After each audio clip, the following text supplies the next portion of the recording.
Hello, it's John. I'm driving home from a wonderful day at Naked Revive where I did my, what did I do today? A blend of different services. I did, or should I say a mix. I had a quantum healing session, a hidden witch moon session, another quantum healing session, and I also had an in-person psychic Indian head massage session with some quantum healing afterwards. So there we go. I'd like to talk about, I did just post a video about self-care between client sessions, and one thing I'd like to share very transparently is that I did record a video this morning on my drive to Naked Revive, as I often do. But wow, I was a bit of a mess, in that I was just really exhausted, and I hadn't really figured out how to string a sentence together. Right now I feel a lot better. Regular breaks, drinking lots of water, not stressing out with negative self-talk, enjoying the moment. These have all helped me a lot.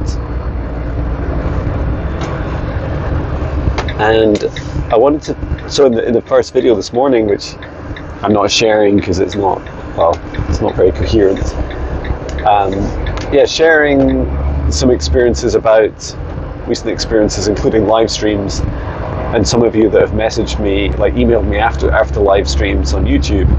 We're there every Monday and Thursday. On the topic of negative entities and attachments, sometimes it's easy to give ourselves like a hard time and say, oh, how did I let this happen? How did I let something that does not have my best interests or attached to me? And I would say that it's really easy. In fact, it happens all the time to loads of people. Like, is it possible that it happens to all people? Maybe. Do I still get it sometimes? Yes, sometimes. I would say, first of all, there's nothing to be ashamed of. There's nothing shameful about being attacked by another being. Just like if they're a human, you'd be really unhappy about it, right? And it's actually helpful to tell others if you've been attacked. And it doesn't say anything about you or your soul. There's no judgment. It just is, right? The next thing is that even when we create a boundary around us, we can have mixed intentions. And you can describe this as like holes in your, the chinks in your armor, like the challenges of where you have holes in your protection, because you're saying yes with one hand and no with the other. Like these are important to have awareness of, and just to know that it's a huge part of being human is being able to navigate that, right? Just to know that sometimes you're going to have some mixed intentions.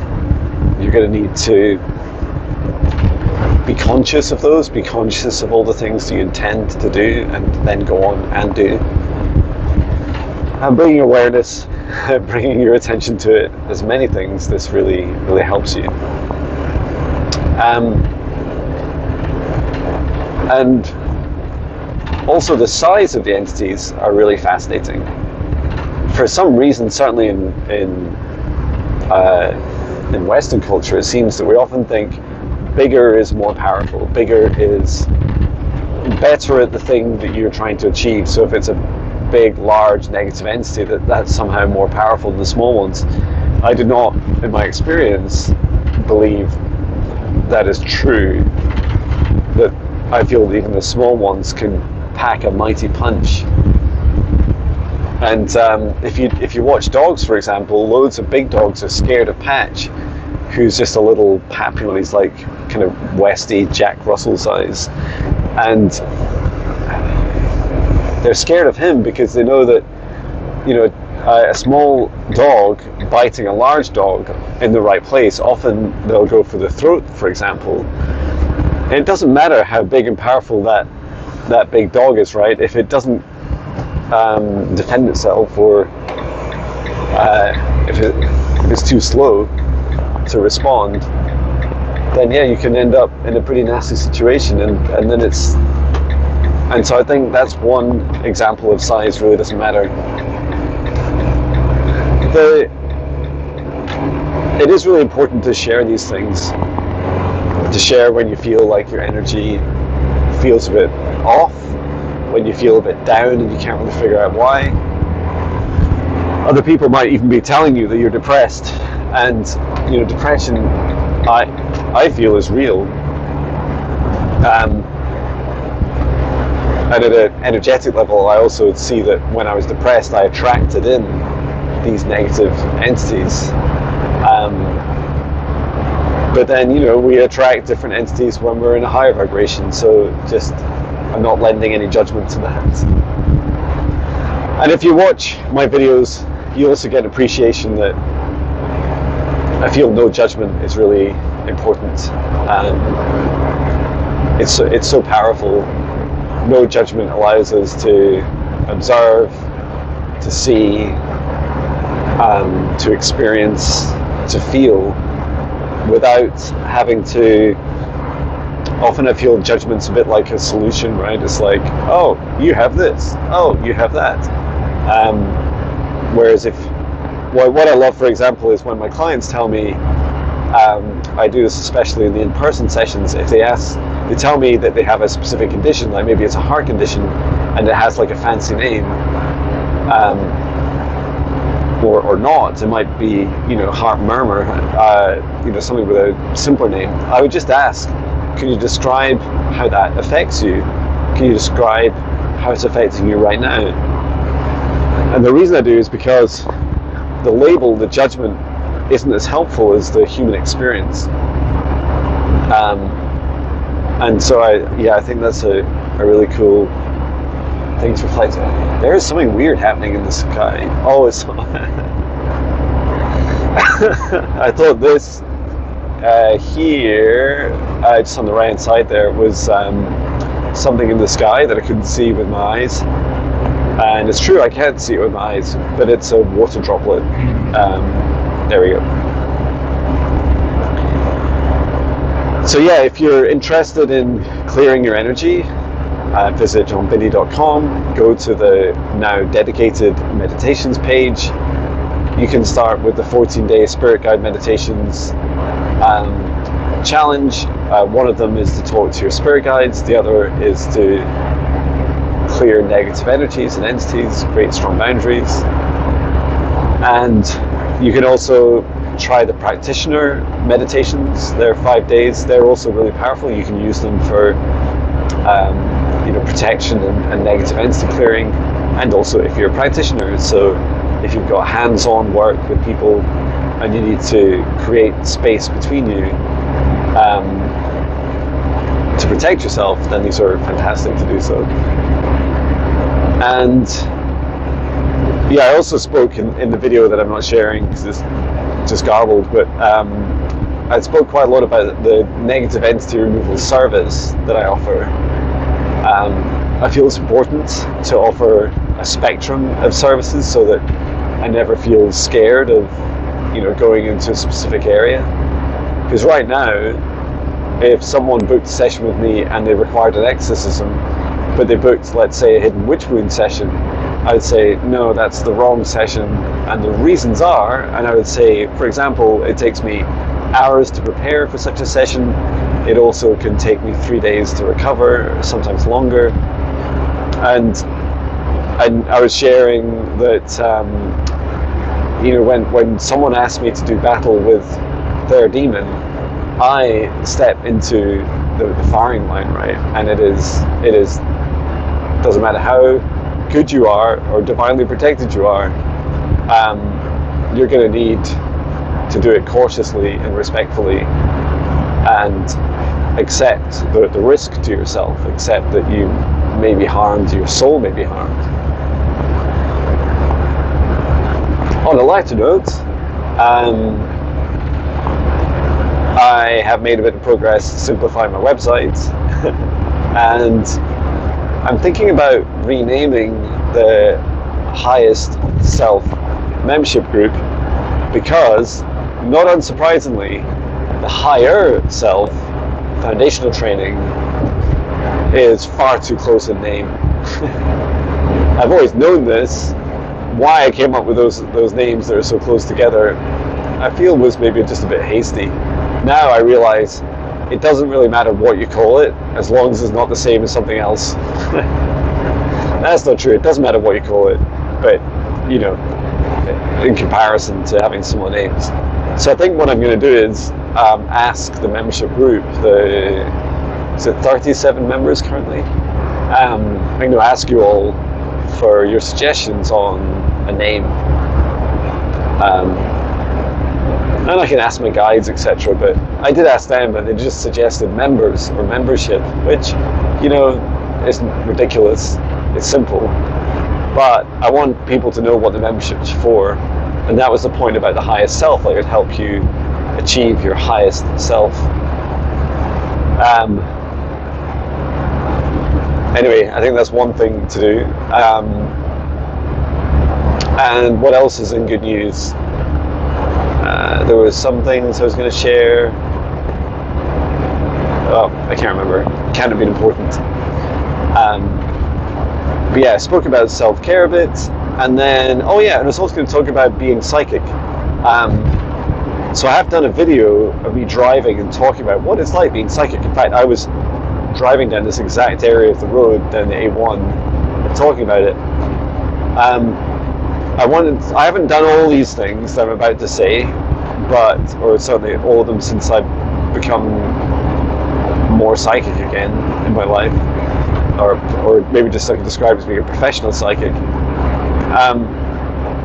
But I'd say one of the challenges of the human condition is that we seem to project outside of us and say, even when there's other people involved, we'll say, oh, that thing outside of me, that tool or that object, I give my power to it because I can see it, feel it, touch it, taste it, smell it so sweet. If you can't, then I know, that's another song.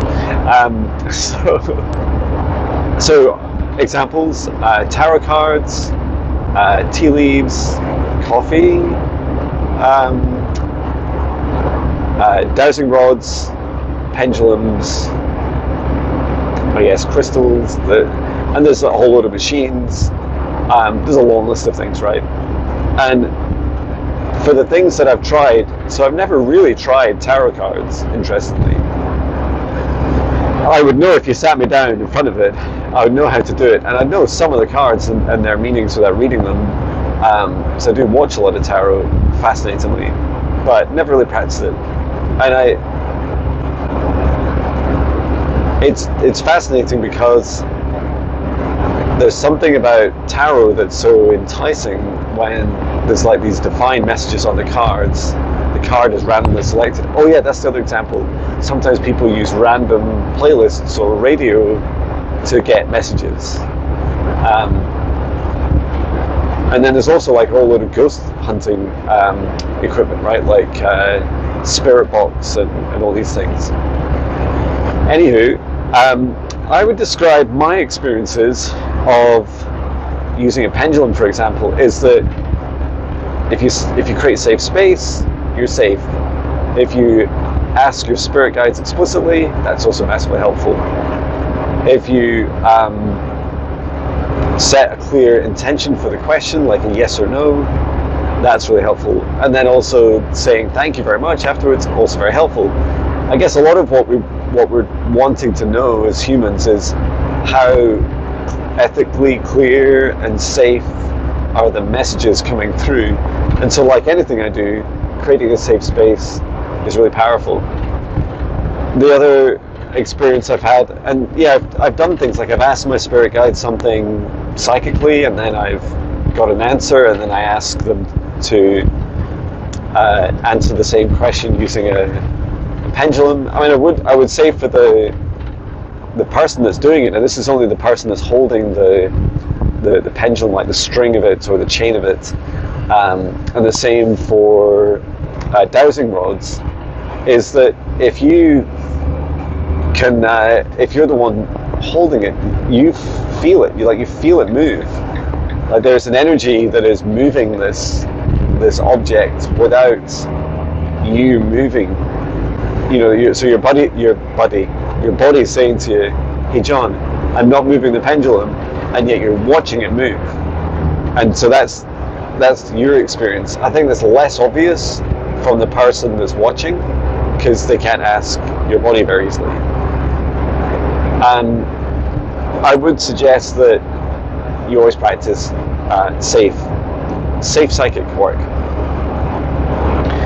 The dowsing rods, very similar experience for me. I did try them quite early on after my awakening, and I was shocked. I think because they were quite large ones, and there was this same repeatable experience again and again and again. Every time I walked over a specific area in my house, in my old house garden, the dowsing rods would converge, even without me setting an intention.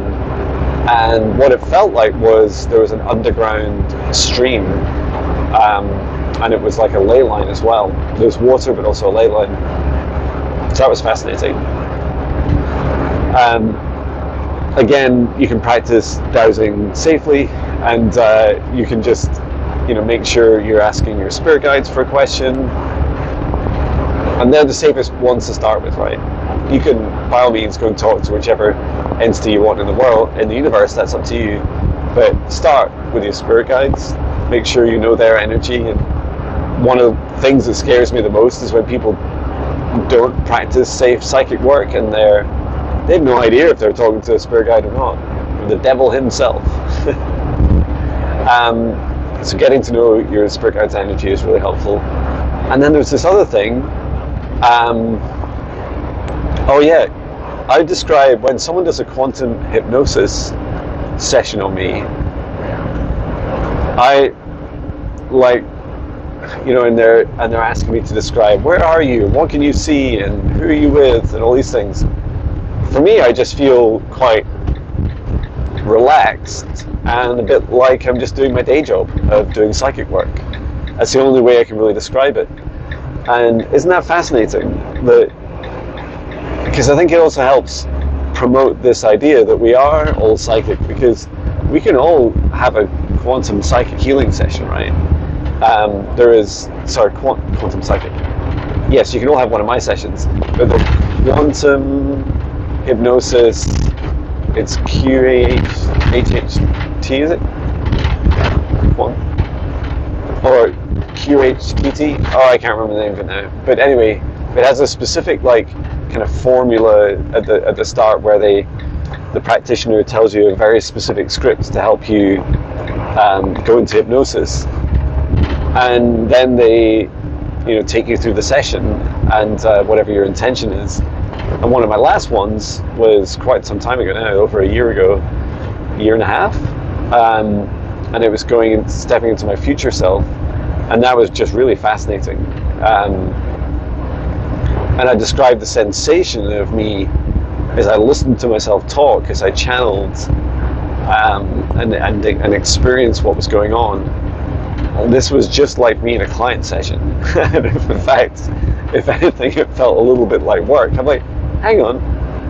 I thought the practitioner would do more. I'm the one doing all the hard work, but practitioner, who you are, you're watching, and you are incredible. You are incredible. That's it. And finally, as I get close to home and the rest of the evening off,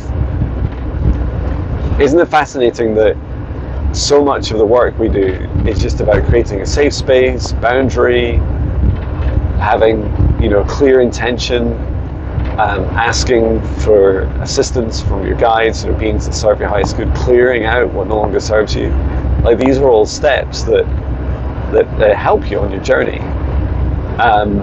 They're all important for you to be able to fully activate yourself, to step out of fear and into your incredible abilities. So there we go. I am pulling up now. It's been an honour chatting with you. Thank you. I quite enjoy driving. Let me know in the comments if you enjoy me talking as I'm driving, and let me know if there's any topics you'd like me to cover. It's always an honour to chat, because I have a feeling I'm going to be doing a lot more travelling and a lot more videos, so yeah, let me know. Anyway, take care, have a beautiful Tuesday, sending so much love.